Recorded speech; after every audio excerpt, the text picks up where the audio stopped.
నిత్యము స్తుతించినా నీ రుణము తీర్చలేను, సమస్తము నీకిచ్చినా నీ త్యాగము మరువలేను. రాజా రాజా రాజా రాజాది రాజము నీవు, దేవా దేవా దేవా. ఎవరు రావాలి, ఎవరు చేయాలి, మనమే లేవాలి, మనమే చేయాలి, మనమే లేవాలి, మనమే చేయాలి. భారతదేశపు రక్షణ భారం మనమే మోయాలి. ఎవరు రావాలి, ఎవరు చేయాలి, మనమే లేవాలి, మనమే చేయాలి, మనమే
ప్రభువైన యేసుక్రీస్తు వారి అతి శ్రేష్టమైన ఉన్నతమైన నామములు కూడి వచ్చిన మీ అందరికీ శుభములు ఆశీస్సులు తెలియజేస్తూ దేవుని వాక్యాన్ని ధ్యానం చేద్దాం. ఎఫెసీయులకు రాసిన పత్రిక 3వ అధ్యాయము 20వ వచనం 21వ వచనాన్ని చదువుకుందాం.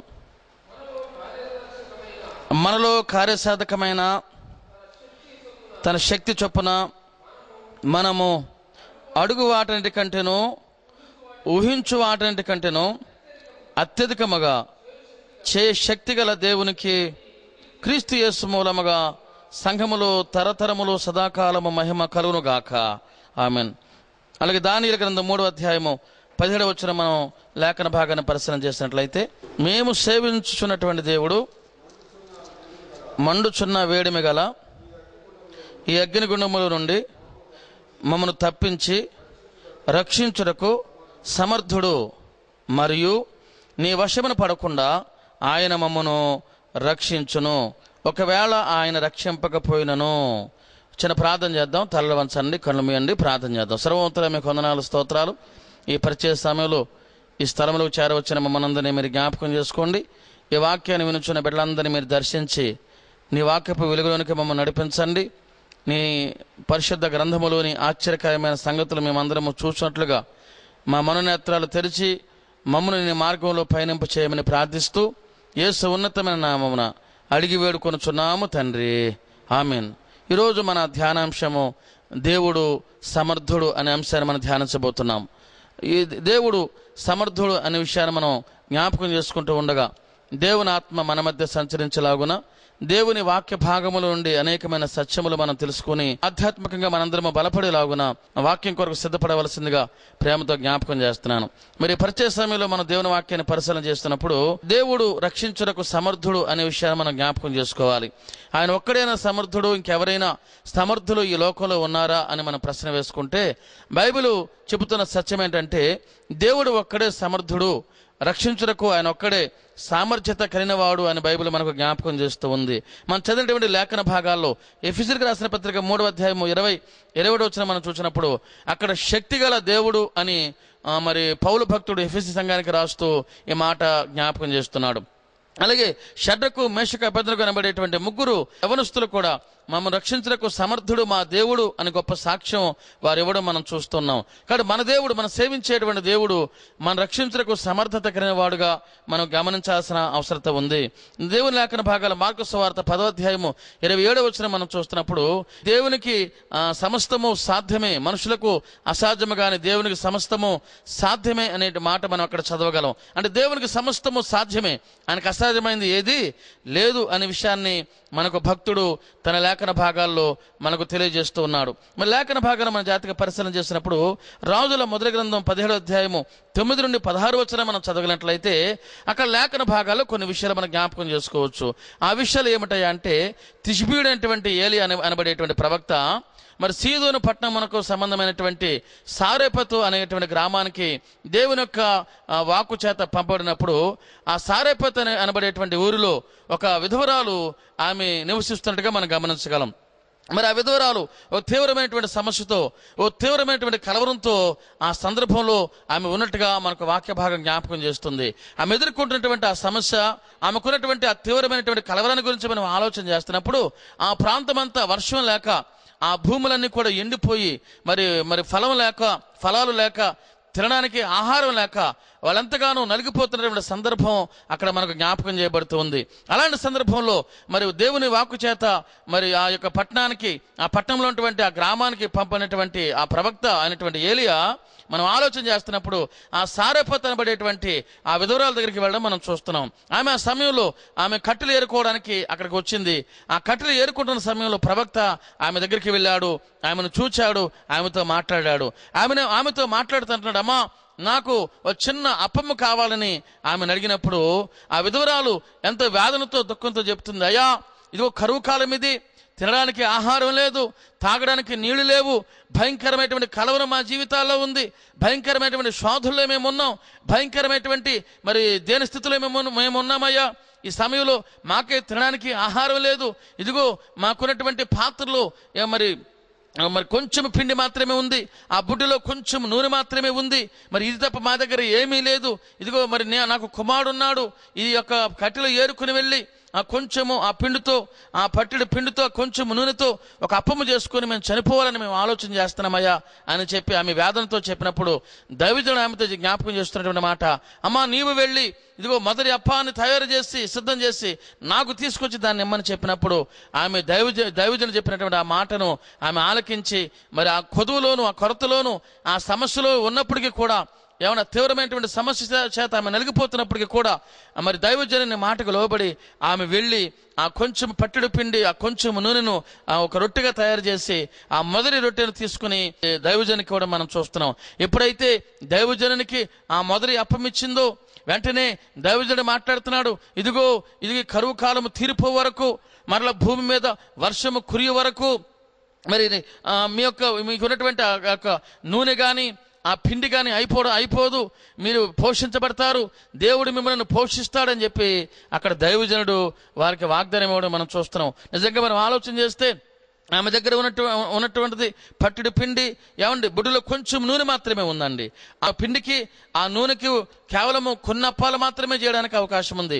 కానీ దైవజనుడు అంటున్నాడు, ఇదిగో ఆ పిండిలో ఆ నూనె అయిపోదు, వర్షము భూమి మీద కురిగే వరకు కూడా దేవుడు మిమ్మల్ని పోషించబోతున్నాడు అని చెప్పి ఆమెను ఆదరించినప్పుడు మరి నిజంగానే అక్కడ దేవుడు ఒక అద్భుతాన్ని చేశాడు. ఎందుకంటే మన దేవుడు మరి సమర్థుడు అని బైబిల్ మనకు జ్ఞాపకం చేస్తుంది. రక్షించుటకు సమర్థుడు, ఆయన శక్తి గల ఏమండి దేవుడు అని బైబిల్ మనకు జ్ఞాపకం చేస్తుంది. కాబట్టి ఆయన ఎంత సమర్థుడు అంటే ప్రియులారా, నిజంగా ఆయన మాటను బట్టి, ఆయన ఇచ్చిన వాక్కును బట్టి, ఆయన చేస్తున్న వాగ్దానమును బట్టి ఆ కరువు కాలం అంతా నిజంగా ఆ పిండి తరిగిపోలేదటండి, ఆ నూనె అయిపోలేదట. స్తోత్రం చెప్తాం, హల్లెలూయా. కాబట్టి దేవుడు చేసిన అద్భుతం ఎంత గొప్పదంటే ఆయన సమర్థుడు, ఆయన మాత్రమే సమర్థుడు, ఆయన మాత్రమే ఆ కార్యాన్ని చేయగలడు.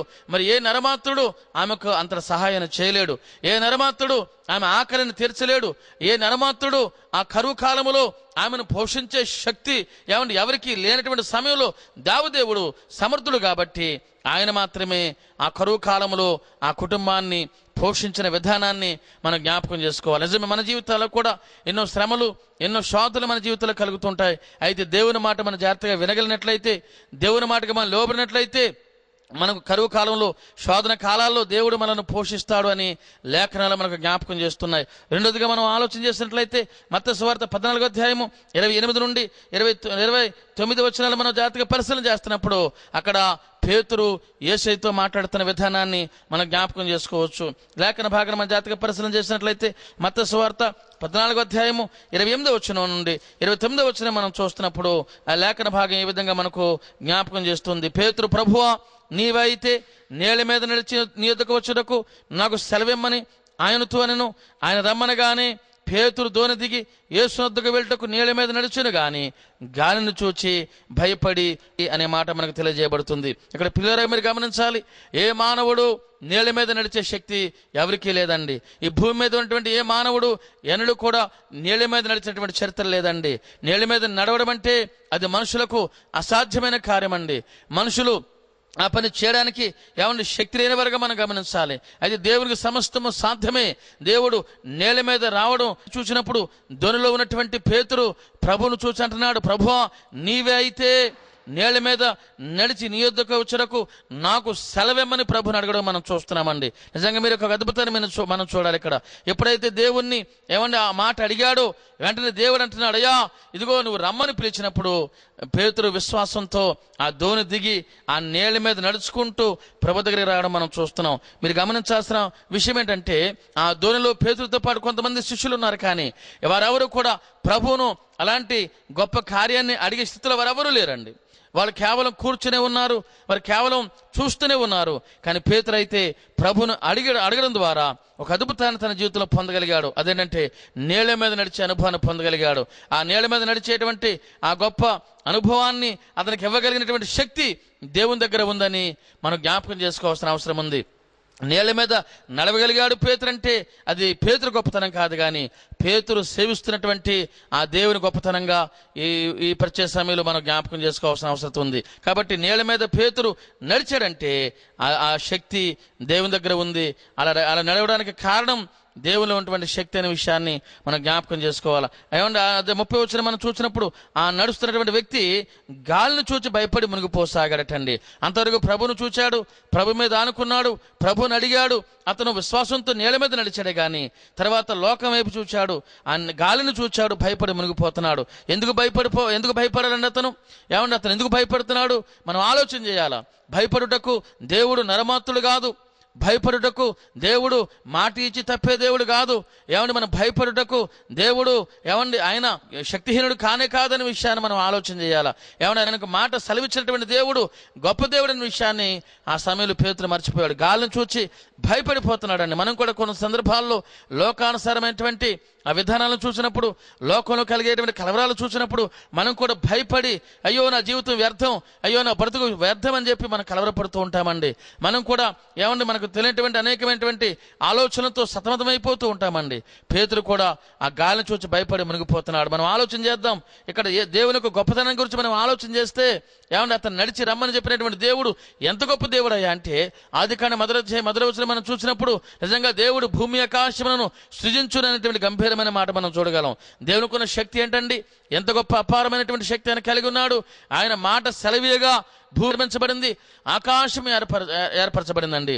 ఆయన మాటలో అంత శక్తి ఉంది. ఆయన అంత శక్తి గల దేవుడు అనే విషయాన్ని మనం మర్చిపోకూడదు. రెండవదిగా మనం ఆదికాండం 2వ అధ్యాయము 7వ వచనం మనం చూసినప్పుడు మట్టి బొమ్మకు ఏమండి తనలో ఉన్నటువంటి జీవవాయువును ఓదగా నరుడు జీవాత్మ అయ్యాడండి. మట్టి బొమ్మను జీవాత్మగా చేసినటువంటి దేవుడు అండి, గొప్ప దేవుడు ఆయన. ఆయన మాత్రమే అలాంటి శక్తి గల దేవుడుగా వచ్చే సమయంలో మనం జ్ఞాపకం చేసుకోవాల్సిన అవసరం ఉంది. మట్టి బొమ్మను జీవాత్మగా చేసినటువంటి దేవుడు ఆయన. అంతేకాదు మనం జాతక పరిశీలన చేసినప్పుడు ఏమండి మరి లేఖన భాగాలు మనం ఆలోచన చేస్తే నోవహు కుటుంబాన్ని గొప్ప ప్రళయము నుండి రక్షించినటువంటి దేవుడు ఆయన. మనం ఇంకా జాతక దేవుని వాక్యాన్ని పరిశీలన చేస్తే నీళ్లను ద్రాక్షారసముగా మార్చినటువంటి దేవుడు ఆయన. అంతేకాదు 5 రొట్టెలు 2 చిన్న చేపలను 5,000 మందికి ఆహారంగా పంచిపెట్టినటువంటి గొప్ప దేవుడు ఆయన. అంతేకాదు మనందరి కొరకు మరణపు ములును ఏమండి విరిచి మరణాన్ని మృంగివేసినటువంటి దేవుడు ఆయన. అంత గొప్ప దేవుడు ఏమండి తన ముందు ఉంటే అతను వేరెవరినో చూస్తున్నాడండి. అంత గొప్ప శక్తి గల దేవుని చూడడం మానేసి లోకాన్ని చూస్తున్నాడండి. నువ్వెవరు చూస్తున్నావు ఈ ఉదయకాల సమయంలో? నీవెవరు చూచి భయపడుతున్నావు ఈ ఉదయకాల సమయంలో? ప్రియులారా, మనం ఆలోచన చేయాల్సిన అవసరం ఉంది. నేను పిలిచిన దేవుడు ఆయన శక్తి గల దేవుడు ఆయన. నిన్ను రక్షించే దేవుడు, సమర్థత కలిగినటువంటి దేవుడు ఆయన.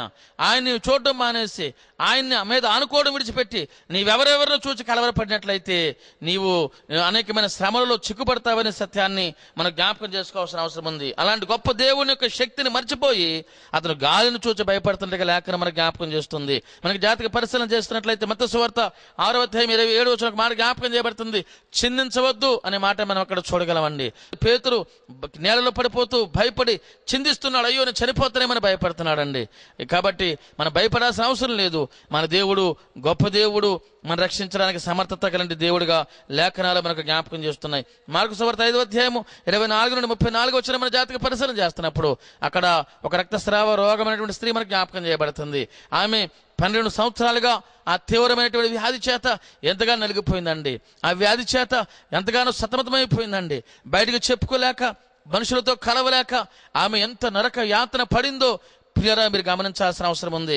ఆమె భయంకరమైనటువంటి స్థితిని బట్టి ఎంతగా నలిగిపోయిందో, ఎంతగా దుఃఖిస్తూ ఉందో మనం జ్ఞాపకం చేసుకోవాలా.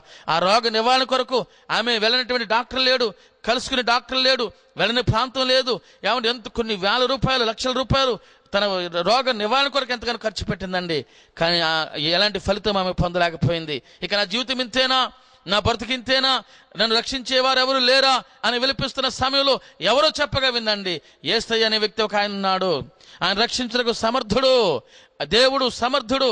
ఆయనను నీవు ఆశ్రయిస్తే, ఆయన నమ్ముకుంటే, ఆయన ముట్టుకుంటే చాలు నీ వ్యాధి నయమైపోతుందని ఎవరో చెప్పగా సువార్త విందండి ఆమె.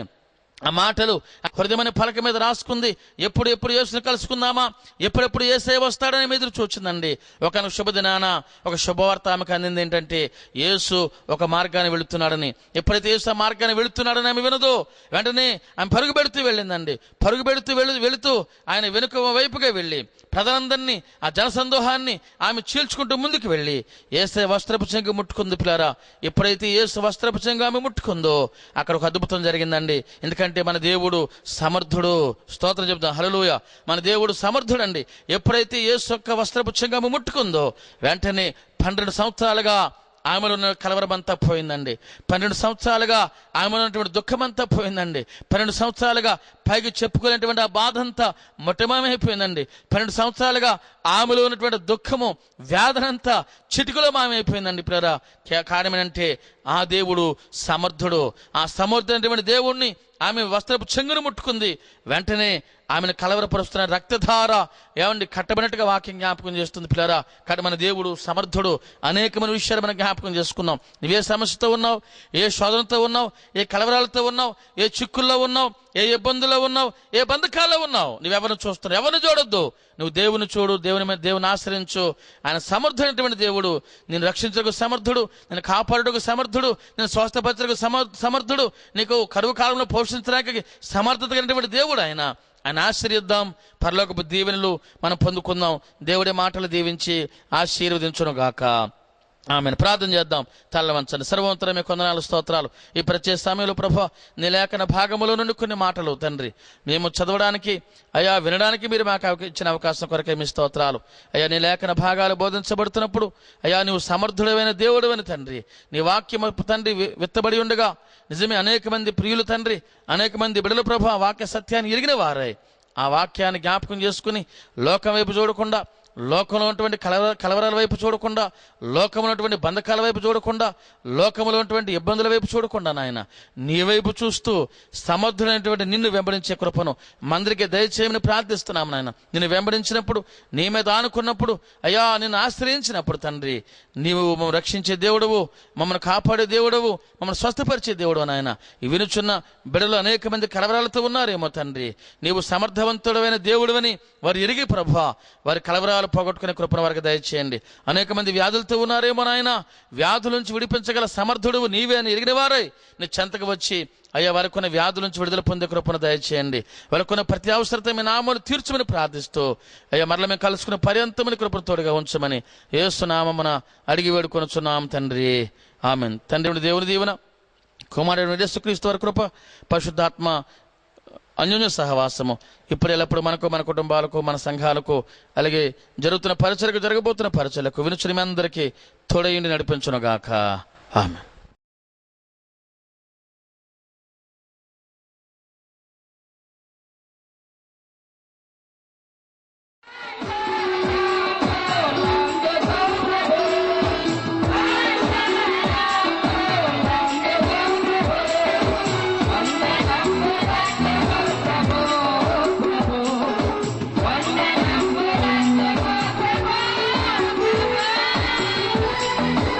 Thank you.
Yeah.